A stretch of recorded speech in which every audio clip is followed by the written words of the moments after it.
লালমনিরহাটের আদিতমারী উপজেলার মহিষকোচা ইউনিয়নের মহিষকোচা বাজার সংলগ্ন এলাকার বাসিন্দা শতবর্ষী নূরজাহান বেওয়া এখনো তরুণীর মতো প্রাণবন্ত। বয়স ১০৭ বছর পেরিয়ে গেলেও এখনো চশমার দরকার হয় না তার। স্বচ্ছ দৃষ্টিতে পড়েন পবিত্র কোরআন শরীফ ও পত্রিকা, এমনকি মোবাইল ফোনও ব্যবহার করেন সাবলীলভাবে।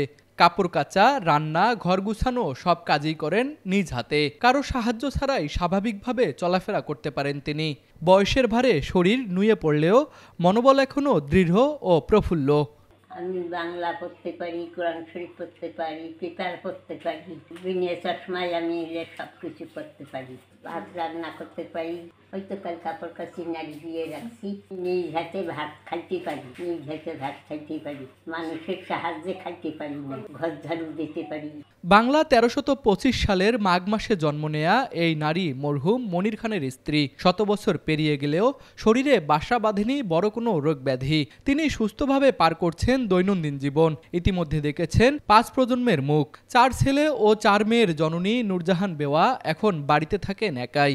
তার সন্তানরাও এখন প্রবীণ, এমনকি ২ কন্যা মৃত্যুবরণও করেছেন। তবে মায়ের যত্নের জন্য সন্তানরা বাড়িতে রেখেছেন একজন গৃহকর্মী ও সহকারী। সকলের সঙ্গেই তিনি হাসি মুখে কথা বলেন, ভালোবাসেন আড্ডা দিতে ও গল্প করতে। ওনার কাছ থেকে অনেক কিছু শিখের আছে।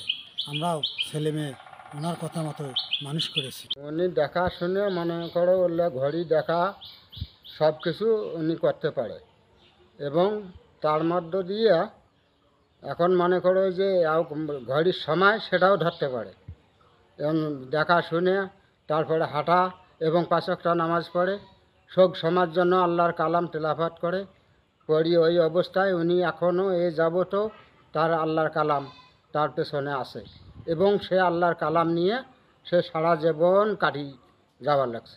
শিক্ষিত ও ধর্মপ্রাণ এই নারী রংপুরের তৎকালীন প্রসিদ্ধ বিদ্যাপীঠ কৈলাসশঙ্কর বিদ্যালয় থেকে এসএসসি পাশ করেছিলেন। আমি মেট্রিক পাস করছি, বৃত্তি পাচ্ছি ২.৫ টাকা, মাসে ২.৫ টাকা করে পাচ্ছি। আমি রংপুর কৈলাস সংযম থেকেই টাকা তুলে নিয়ে আসি, প্রত্যেক মাসে মাসে জেলা বোর্ড থেকে টাকা নিয়ে আসি, রংপুর জেলা বোর্ড থেকে টাকা নিয়ে আসি। নূরজাহান বেগম নিজের সন্তানদেরও করেছেন শিক্ষিত ও প্রতিষ্ঠিত। আজ তারা সবাই উচ্চ পদে আসীন। সমাজের জন্য তিনি এক অনন্য অনুপ্রেরণা ও অনুকরণীয় নারী। লালমনিরহাট প্রতিনিধি খায়রুল কবিরের পাঠানো তথ্য ও চিত্রে তুষার আচার্য, ডেস্ক রিপোর্ট, RCTV।